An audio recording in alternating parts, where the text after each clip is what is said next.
You know what's terrifying? Realizing that Parkinson's isn't just about you, it's about the people you trust to keep you moving, keep you thinking, keep you living. And here's the problem: no one tells you how to build a team. Some doctors don't get it, right? And some therapists aren't trained for it. And if you don't take control, you end up with the wrong people giving you the wrong advice. And that's why today we're going to talk about how to build the right healthcare team, because trust me, this can make or break your Parkinson's journey.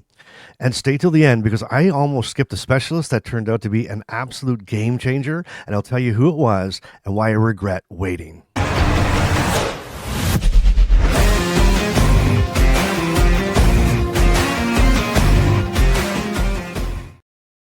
Hey everyone, welcome back to Living with Parkinson's, the good, the bad, and the reality. My name is Bryce, and today we're going to talk about something that will shape every single part of your Parkinson's journey, your healthcare team. Now, I want to take a quick second to say hello to all my returning, I call you like DLT Nation, like doing life today, people that are doing life today that want to learn more, grow more, and want to live. So if you're a new subscriber, welcome to the DLT Nation. Welcome to Doing Life Today. And if you're just stopping in, you know what? Check it out. See what it's like, and why don't you join us? Because it takes a village, man. It takes a lot of people, and we're all on the same trajectory. We're all on the same not trajectory, but excuse me. We're all on the same journey, and you know what? This is a community that we're just building. I literally, and I'll just tell you really quick.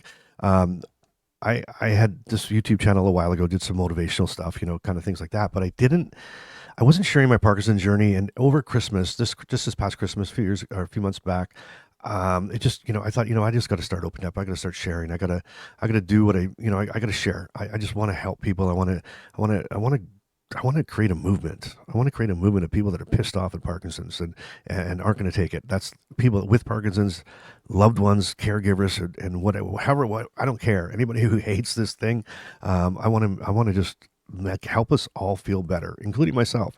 So literally just started kind of just sharing a month or so ago, and man, so thank you. Like it's just exploded. I think we've had like 1,000 new subscribers here over the last little bit. So thank you for that. I really appreciate your trust in me. I really appreciate you checking this out, and I'm hoping that I'm adding value to your life and giving you maybe some tips and tricks of some things that I've learned along the way. I've been diagnosed with Parkinson's over 15 years, so not that I know everything, but I've learned a few things. So, but what we're talking about today, Parkinson's, like this healthcare, this team is so utterly important, and I just can't wait to get into it. So let's just do that right now. So Parkinson's isn't just a movement disorder. You know that, right? It affects how you move, how you think, how you speak, even how you feel, and that's why you need a team. It's just not one doctor, but a group of professionals who work together to help you function your best. But there's one thing that you need to remember, and I want you to remember this. You're the leader of this team. You're the quarterback. The experts are there to guide you, but at the end of the day, you make the decisions. So you cannot just throw it out there and let everybody else take care of you. You got to be the driving force. So today, I want to kind of break it down. I want to break down the core specialists who should be on your team, and when and what they actually do, and then maybe, I don't know, how to find the right ones. But remember to stay tuned to the end, because there was this one specialist, and I'll tell you about it. It's a crazy story, but I almost skipped it. I almost didn't go. I didn't want to go, and I am so glad I did. Man, I would just absolutely. I regret that it took so long to do it, and it's so important to you. And I hope that you'll stay with me to the end, because it's really, really, really, to me, it's been a game changer for me. All right, so let's talk about the core Parkinson's healthcare team. Okay, so we'll start with the must-haves, the professionals. Who absolutely should be a part of your team. So the very first specialist there is your neurologist, right, or your movement disorder specialist, right? Think of them as your head coach. This is your main doctor, your neurologist, or even better, a movement disorder specialist should be someone who understands Parkinson's inside and out. Now, there's general excuse me, a general neurologist is fine, but an MDS has extra training specifically in movement disorders, and if you can see one, do it. Or a neurologist who specializes in Parkinson's or anything like that. I mean, again, a neurologist, if you know my story, you can go back over the episodes. I talk about this a lot, but you know what? I'm not alone in this. Many people have gone through the same journey as I have, but it took me 2 years or so to be diagnosed, and I went through 2 or 3 I say two or three because I completely have tried to erase it from my mind. Neurologists, who bless them, they were doing their best, I guess, but they literally told me that at 40 years old I was too young to have Parkinson's, and that my grandmother had just passed away with Parkinson's, and that I'd seen Michael J. Fox on TV, and I knew him. I didn't know him, but I knew of him, and so therefore it was all in my head. That they said Michael J. Fox is an anomaly, and it's just in your head, and it'll go away once you start kind of rethinking. And I'm going, wow, that's incredible. So not only is my pinky shaking, actually my whole hand shaking. By the second neurologist appointment, my right arm, my right hand was shaking, twitching, and my right foot, my toes were almost curled right up. And I'm thinking to myself, oh, great. So now not only am I shaking on one side of my body, not only are my toes curled up, not only am I feeling tired and kind of weird, but now I'm crazy on top of that. So that's why I suggest, and it's and most people do, if you can find and get into a movement disorder specialist or a neurologist that specializes in Parkinson's first. You'll save yourself a lot of time. Trust me, you absolutely will. And here's the thing. What I call this, I said you're the quarterback of the team. Quarterback of this whole team. Like, here's a quarterback move, right? When you are calling, or when you're getting referred to, I don't know how it works in your country or where you are, but for us here in Canada, we have to be referred to a neurologist. So I had to, by the third time around, my doctor really well did it on himself, but ask him how many Parkinson's patients they see. Right, that's a quarterback move right there, and that goes down the list as we get into all the specialists. When you're talking to them, it should almost be, how, like, when you go to at first time go to the doctor, it's like they're interviewing you to see how much work you're going to be before they receive you, before they'll say, okay, you're going to be my patient. You need to do the same thing. You need to interview them. And I mean that, you really do. And one of the big questions is what I was surprised at this. One of the big questions is ask them how many Parkinson's patients they see on a regular basis. And we'll touch back on that as we get into more professionals and more of the specialists as we go through this, and maybe you'll kind of understand what I'm saying. So anyway, that's your quarterback. All right, so you're the quarterback. Sorry, that was what did I say? Your coach? I think that was your coach. All right. Number 2, a physiotherapist, your mobility coach. Parkinson's makes movement harder. You know that. A physiotherapist, though, can help you keep you mobile and prevent falls and slow progression. Right? If they know about, and maybe you don't know about this, but write this down if you don't know, if they know about LSVT big or power, which is PWR exclamation point, PWR exclamation point moves, power moves, even better. Because those are Parkinson's specific exercise programs. And when I say that, I'm not saying that, going on YouTube or going somewhere and watching a video of an exercise program or modifying a program you're doing now. I'm not saying that's bad. I mean, do it. Any type of movement is really good. But those two programs in particular, I should say, are Parkinson specific. So LSVT big and power, PRWR exclamation point moves, power moves.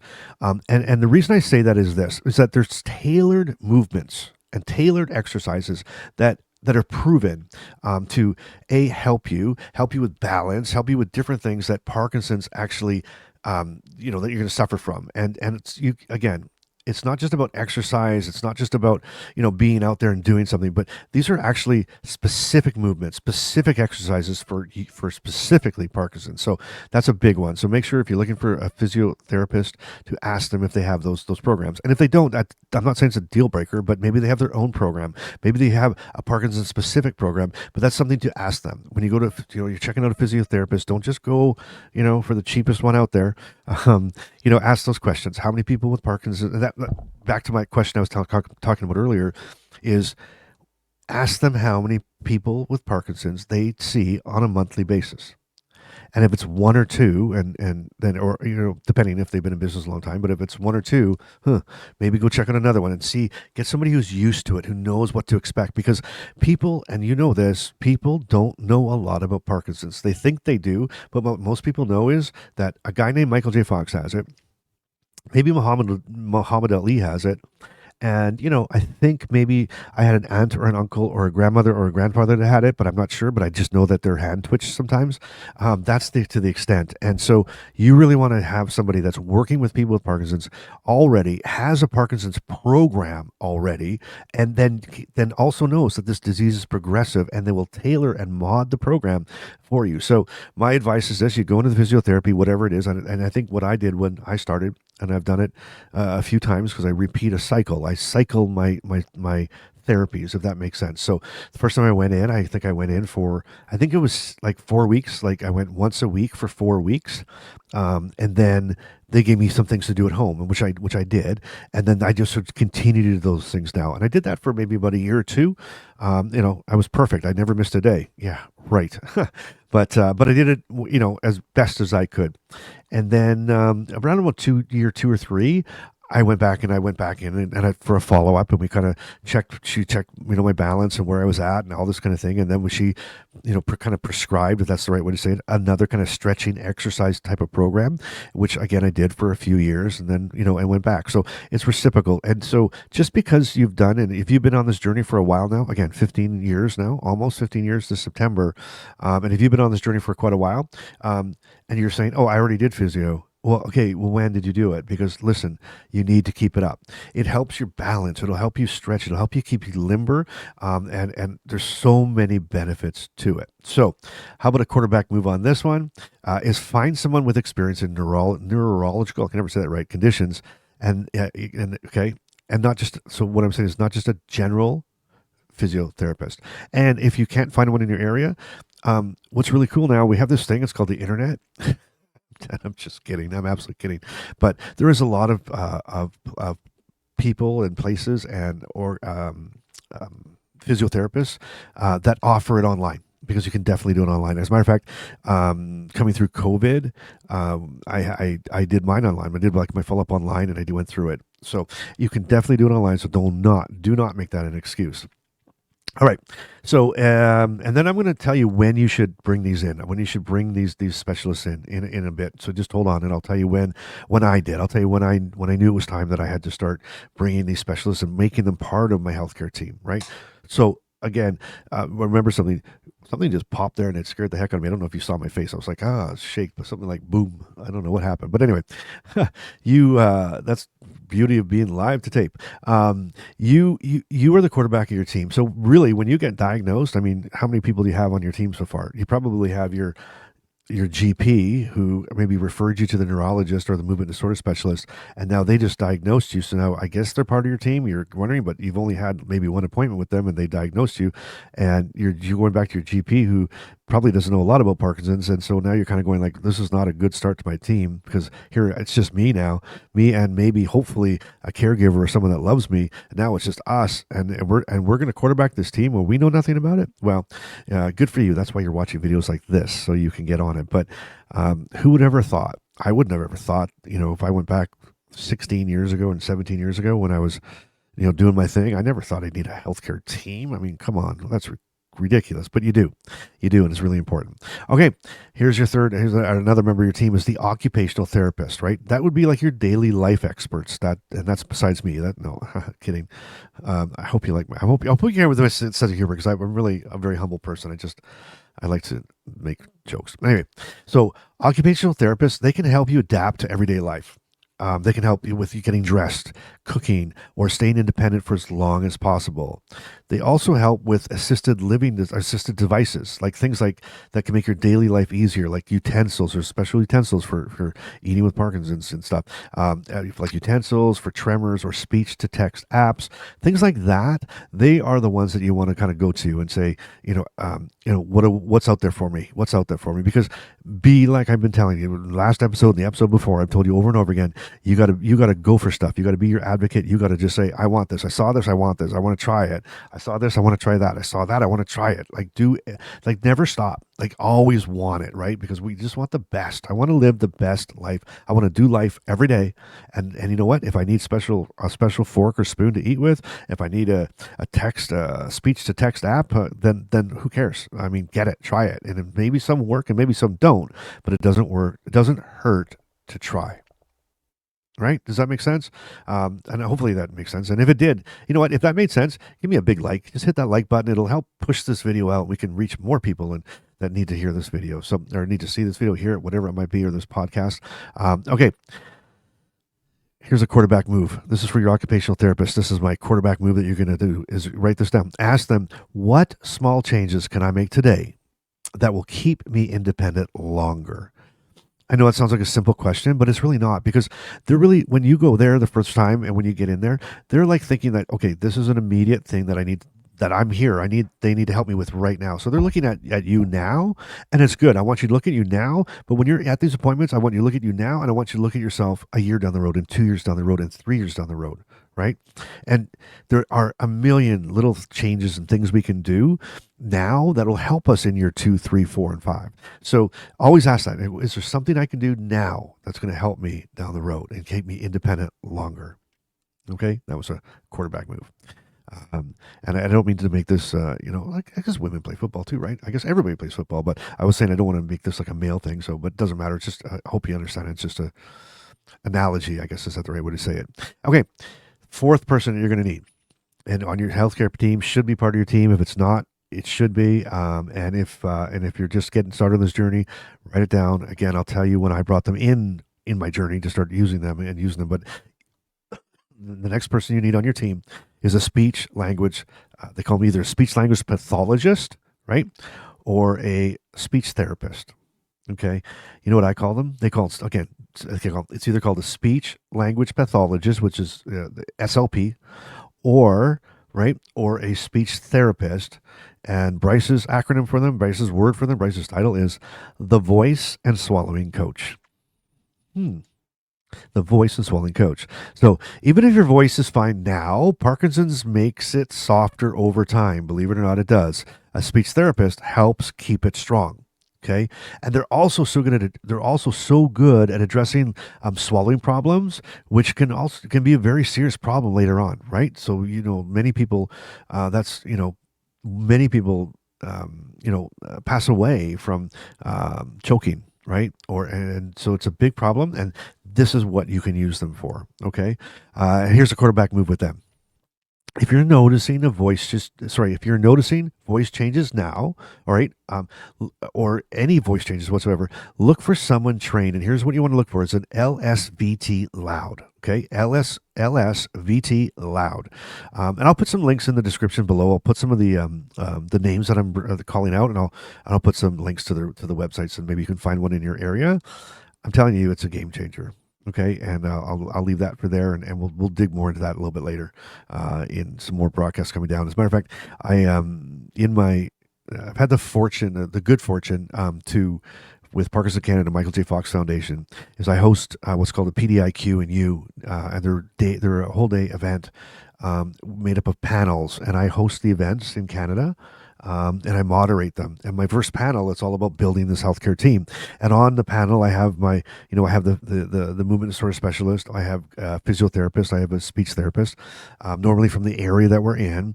And those are the types of questions I ask. So I'm very well versed in this, but what's been great about it is in every city that we've done them in, I've been able to meet a different movement disorder specialist, a different physiotherapist, a different speech therapist. They're all wonderful people that I've been able to meet. What's really cool about it is they're from all different areas of the country, all over different areas of the world. They're all different, but they all say the same things, and they reiterate the same things that I'm reiterating to you today. And stay tuned, because what I'm planning on doing, and maybe do me a favor in the comments. This would really help me out. Is they've offered to come on and do a podcast. So I was thinking of maybe either doing a panel where I'd bring on the speech therapist and the physiotherapist, occupational therapist, and have a round table, and I can ask them questions, and maybe we can do a live Q&A if that's something that's interesting, or I can just record it as a podcast. So if that's something that you think that you'd get value from, do me a favor in the comments, just say cool, great, would love that, or whatever, would love to see a panel or a podcast or a live of that. I'd really appreciate that. Again, I'm not here just to blow hot air and talk about what I want to talk about. I literally want whatever I can do. That's my mission in life. Whatever I can do to help you in this journey, I will. So if you think you'd benefit from that, let me know. And if there's any other topics that you'd like me to touch on or talk about, please in the comments, just let me know what they are, and I'll take it to heart. I really will. As a matter of fact, I changed this topic today. If you watched the last podcast, I said, next week we talk about something, something, something, and we're not. And that's the thing, because I'm not here to get likes, and I'm not here to get comments, and I'm not here to get subscribers, right? I'm here actually to help.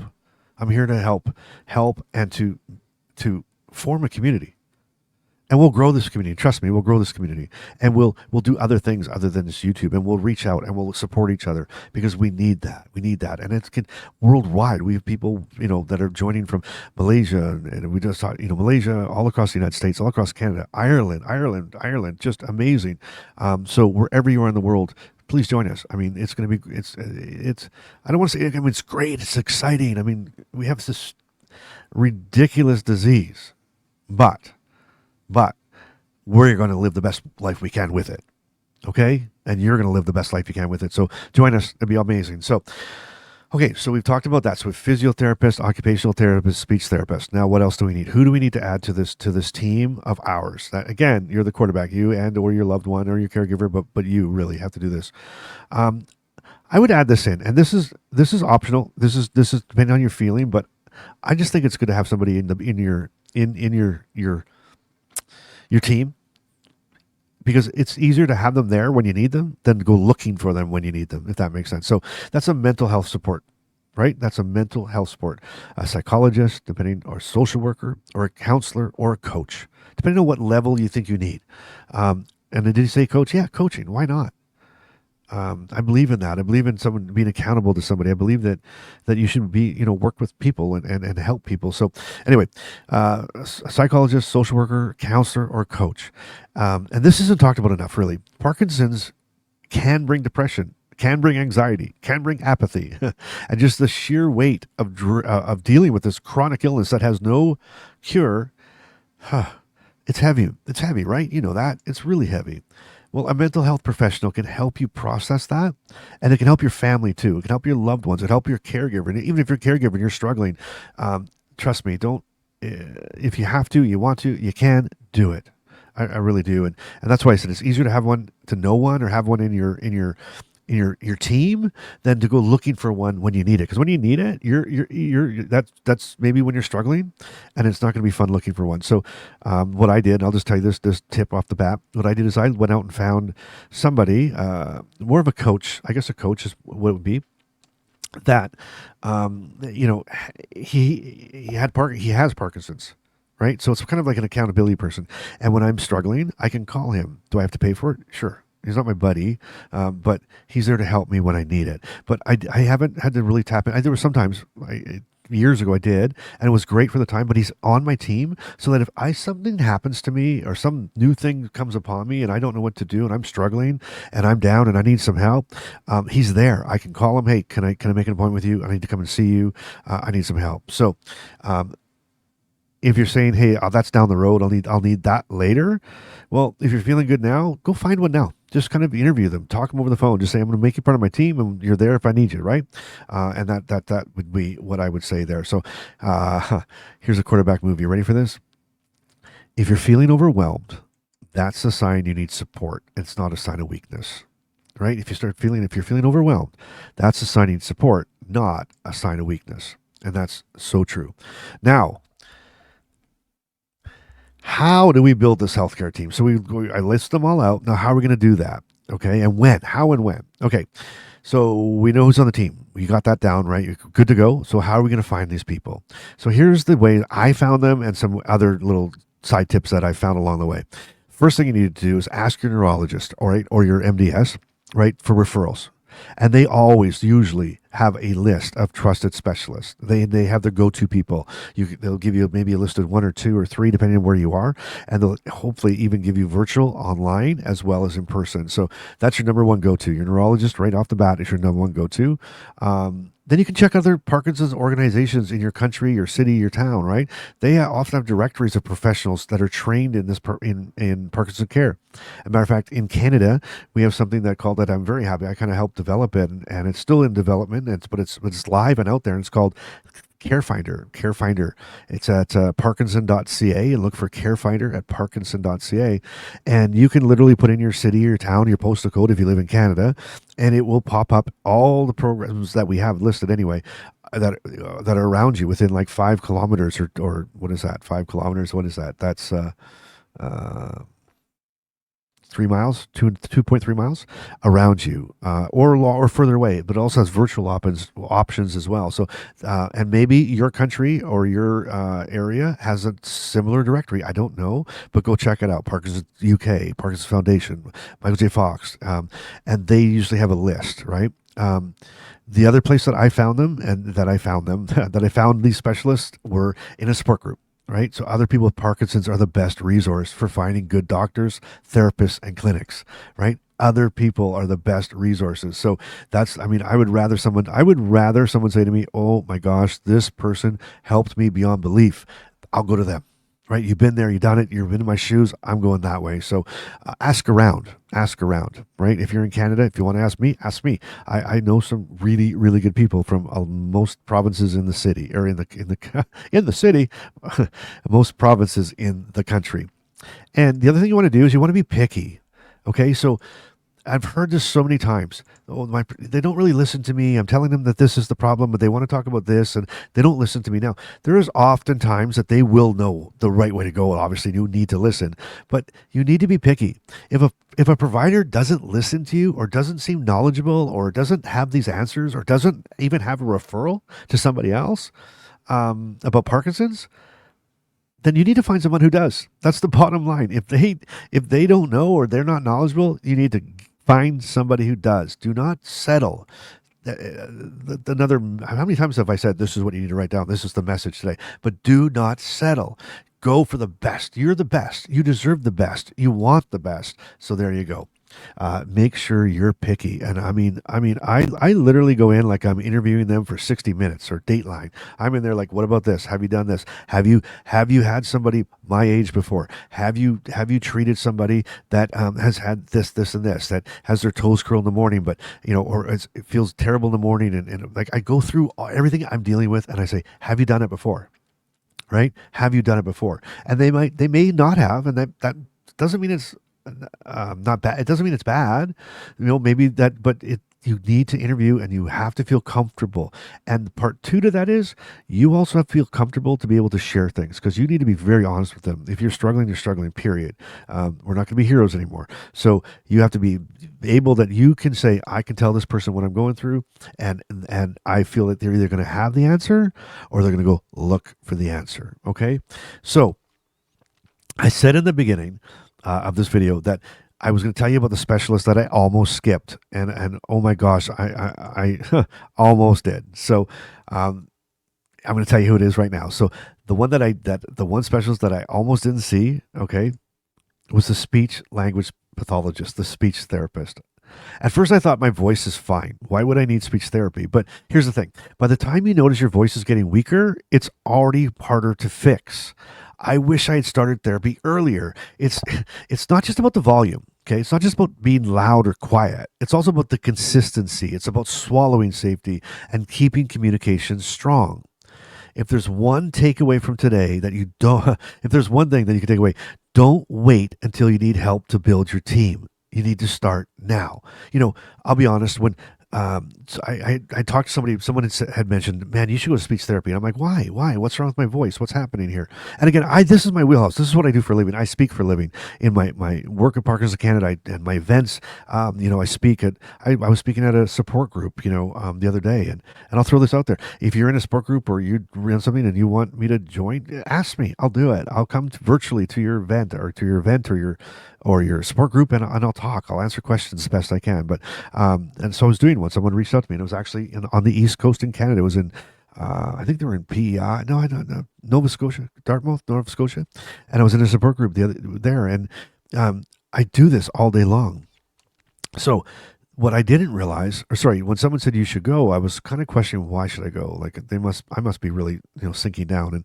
And I mentioned in previous videos that my wife said she kept saying to me that I was talking quietly. Why are you talking so quietly? And I'm like, I didn't know I was. And she asked me to speak up, so I'm like, okay, I'm going to speak up. And I went louder. I said, okay, I'm going to speak up now. And she's like, it's the same. And I'm like, what are you talking about? So in my head, I'm going like, I want to speak louder. And she's like, it's the same. I'm like, oh, wow, this is so bizarre. I actually thought I was speaking louder and I wasn't. Anyway, I signed up for speech therapy. And if you've taken this, oh my gosh, right? And if you haven't, I'm going to prepare you because I want you to understand something that, the first round of speech therapy, and I did it virtually, is it was like I had to pick 10 phrases that I would say every day, just 10 phrases. And I'm like, oh my God, what do I say every day? Okay, I say, I love you. I say, good morning, good night. Um, what's the temperature outside? Right. And then I'm like, what are we having for? No, that's not what I asked. My other one was, I don't know what I want for dinner. I seem to say that every day. I don't know. It doesn't matter. I don't know what I want for dinner. So I just come up with these 10 phrases, right? And so then every day I'd start the speech therapy with repeating, I love you. Hello, goodbye. No, it was hello, goodbye. I love you. I don't know what we want for dinner. What's the temperature outside? What do you want to do today? It looks very pretty, very nice outside. I really hope it's not cold out. I hope it doesn't snow today. And if you live in Canada, especially deep Canada where I am, that's one thing. I hope it doesn't snow every day. So if you don't have to say that every day, then I'm jealous and envious of you. But I'd say those every day. And then they'd make you do this thing where you have to like go, for as long as you can, as loud as you can. For as long as you can, as loud as you can. So I did that the first day. And I did it for a grand total of 12, it was 8 seconds of, then I ran out of breath. Okay. And what I didn't realize is that she had, my doctor, my specialist therapist, had timed me and also had recorded me to see how many decibels I was doing it. Because remember, it's supposed to be as loud as you can, for as long as you can. And I'll get back to that in a second. So after that first thing, I got off the video. I shut my computer. I walked in the room, and my wife looked at me and she's like, are you okay? And I'm like, yeah. She goes, well, you don't look very happy after your speech therapist. I thought you'd be excited. I said, I feel like I'm in kindergarten. This feels like kindergarten. I love you. Good day. Hello. Goodbye. And she's like, oh my gosh. So thankfully, she talked me into going back another day. And it's repetitive and it's memory. But what I learned was that your speech, right? Your speech, it's a muscle. The things that you're speaking with are muscles. And just the way you exercise your arms, right? And you get into rhythmic movements with your arms, you're building back that muscle, you're building back that speech as well. For that thing that I talk about where the word disappears from my head, you're going over and over and over words, we're saying the same words over and over again on purpose. You're building this up. So I say this to say that I say all of that to say this. Why am I such a big believer in speech therapy and saying that you should do it is that after the thing was done, it was a 30 days, every day of doing this, plus doing things on my own of just repetitive speaking and stuff. When I went for as long as I could, as loud as I could, I went for 49 seconds or some crazy number. And my decibels had increased by 30 to 40 decibels after 30 days. My wife, all of a sudden, she started saying, man, you're talking again at parties. You're talking again when we're out. We're talking in groups again. You're talking louder. I can hear you. I'm like, my God, I'm the biggest advocate of speech therapy. And when do you take it?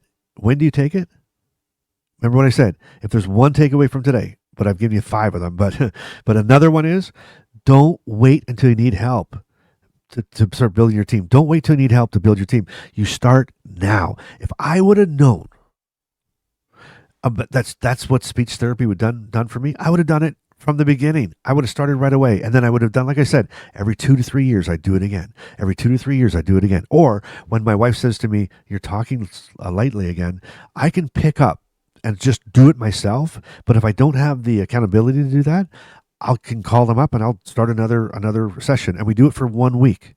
And then my brain, it kicks back in. I do it again. I keep doing it. I keep doing it. I keep doing it. And my voice stays consistent. My swallowing's better. My memory, my word recall's better. And I'm so happy. So that's my advice. That was my big game changer. Even if you don't think you need it, I'm telling you, now is the time to do it. Okay. So that's building your healthcare team. That's how this works. When do you start? Start now. Even if you don't need it, if you're getting even get the people put on your team, just put them on your team and then think about it later. But you need to get this team going. And the last, again, I'll say it again, you're the quarterback. You're the quarterback. Unless you have a really strong loved one, a partner, caregiver, because sometimes I think they're the quarterback and I'm just sort of running along behind them. But that's good because they love me and I love them, and that's what helps. So I hope you got value out of today. I hope you're getting value out of this community. I am so humbled, literally humbled. I'm so humbled. That's all I can say. All right. We'll see you on the next one.